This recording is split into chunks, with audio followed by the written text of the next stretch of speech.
Hello, good afternoon everyone. This video is uh, dedicated to all of you who are taking your IELTS preparation, and in this video I will try to explain and give some helpful tips about your IELTS preparation. That is, how you can improve rapidly, and if I can, then I will try to answer some of your questions which may be helpful to get you out of confusions. So first of all, many of the IELTS students or candidates for IELTS ask that how to be successful in IELTS. As far as my understanding from the IELTS examination, because I have just passed the IELTS exam and I have some experience about it, and I'm not um, English speaking background, or I'm not a native, or I didn't graduate from English or something like that. I'm a math student, and I just took part in IELTS exam as part of my graduation application overseas. So I am just going to explain how did I feel during the examination, what kind of preparation did I take. So how to be successful in IELTS. Actually, IELTS is a parameter of your language skill, and which is recognized globally, and it's undoubtedly a graded certification worldwide. It has a great value and impact in your career for sure. So how to be successful? To be successful in the IELTS exam, you should have a clear understanding in all four sections of IELTS. That is the listening, speaking, reading, writing sections.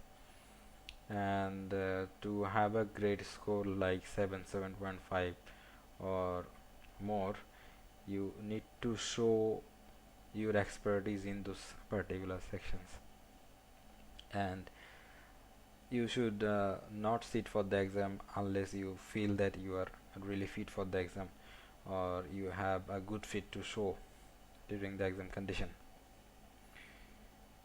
To be successful, you should have a certain notification, or you should be confident that you are now ready to sit for the exam. For that, you should have a consistent practice course. That is, whenever you practice for the IELTS sections, that is in listening, reading or writing section, you should have consistent score which is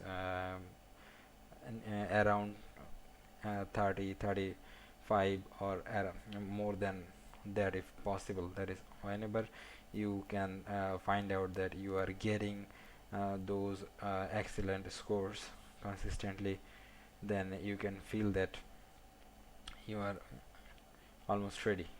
And during the practice exam, most of us use the Cambridge IELTS books, and which is kind of question formats that the official IELTS uses, but those books are not the exact question that will be common in the exam condition. So don't expect that questions to be common out of IELTS 1 to 9 books, but the fact is the real question is kind of uh, kind almost the same kind of questions there will be in the exam hall. So some of you ask that, do I need to visit any coaching or guideline for IELTS success?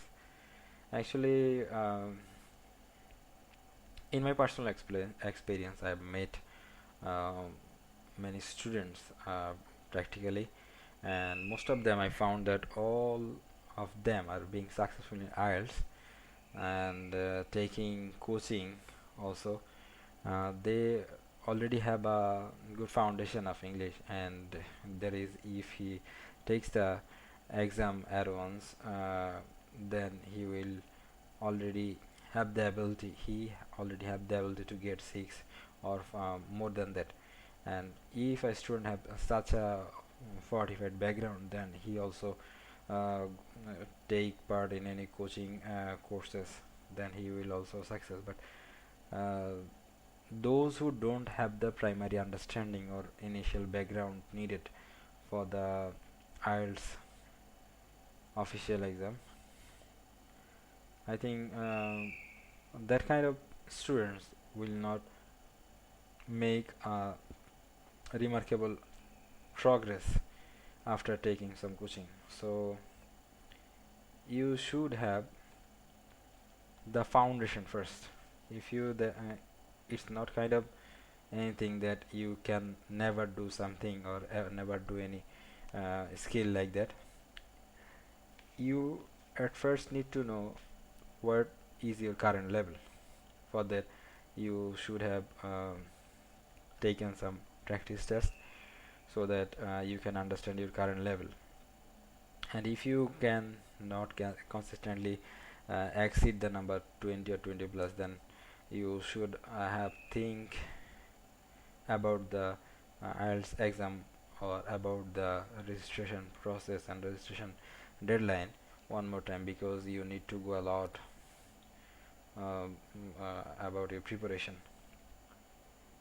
So it really depends about initial performance. If you are already in a good track, then the coaching experience will excel, or will accelerate your preparation, and therefore you will make a good progress, or even a good band score in the official IELTS exam. And if you don't have that, then I think the coaching centers not going to help you, because don't try to um, be fooled.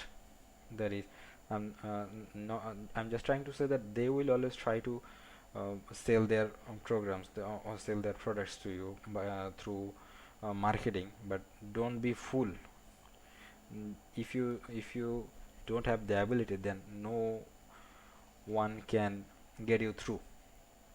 So before, I'm not just directly uh, directly forbidding you from taking coaching. I'm telling you that if you don't have the primary basic level of understanding about IELTS or about English, then you will not be able to make a good progress in the coaching environment. So if you already have the understanding, then go for coaching.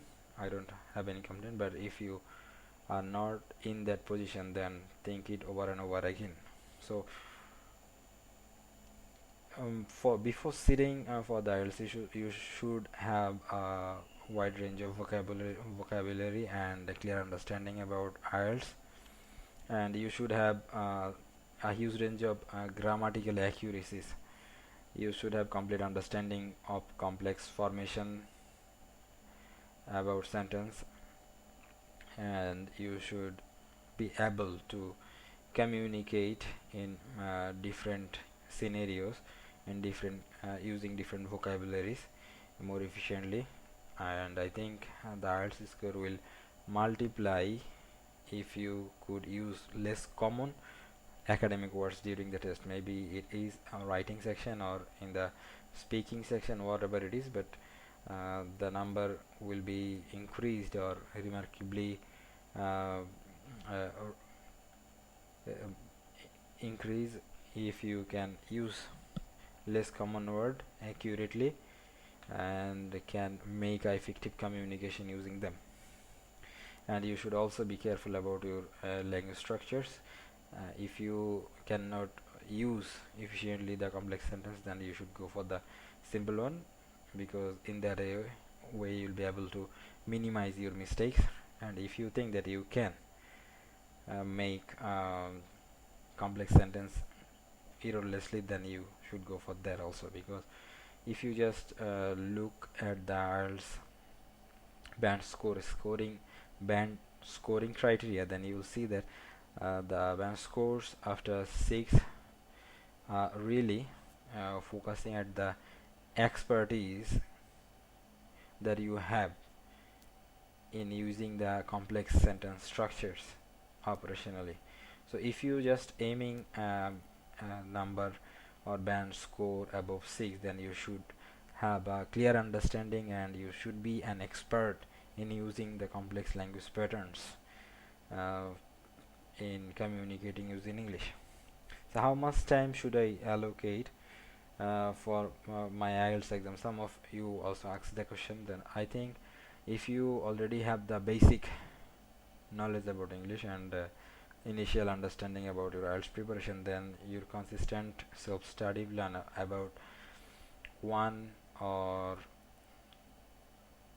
2.5 months is quite enough for a good IELTS score. And if you don't have that initial background, then you can take some longer time period to make you fit for the IELTS exam. So first of all, you need to have accurate grammar. Then you also need to have a lot of vocabulary and try to memorize more and more academic words, because in the writing section you can use them if you have a wide range of academic words vocabulary in your stock. So how to improve my overall English understanding? And that's another question asked by one of the IELTS student. That is, I know him, and he emailed me that question, that he want to know how will he gradually improve overall English understanding.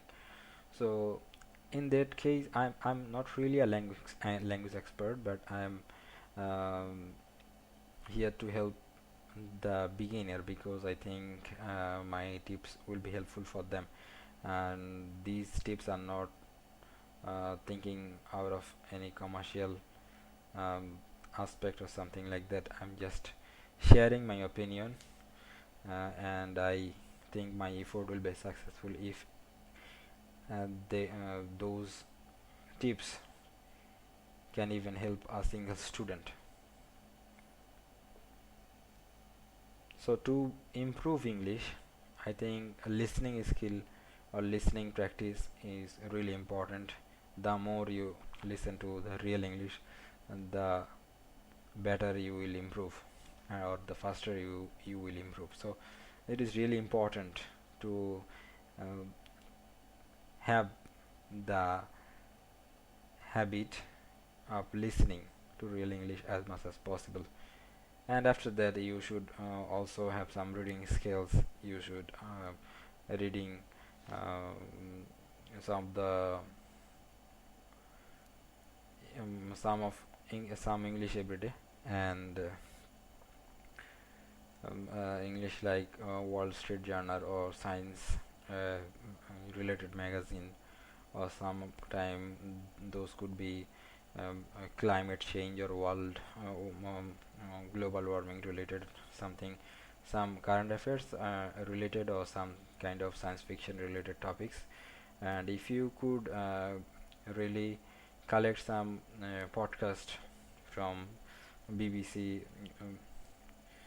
website or something like that, and newspapers like Wall Street Journal, or the New York Times website, or um, any organizationally graded websites which provides detail of article length, 800 to 1000, and most of the topics are really creative or academic or something instinctive. You could have a chance, or that will, I think, that will be helpful for you if you can build up a habit of reading such magazines or web blogs or something like that. So That's all for today. I think very soon I will come up with some more tips for you to improve your IELTS practice or IELTS preparation so that you can get your desired IELTS score. That's all for today. I will be really happy to be able to help you. Thanks.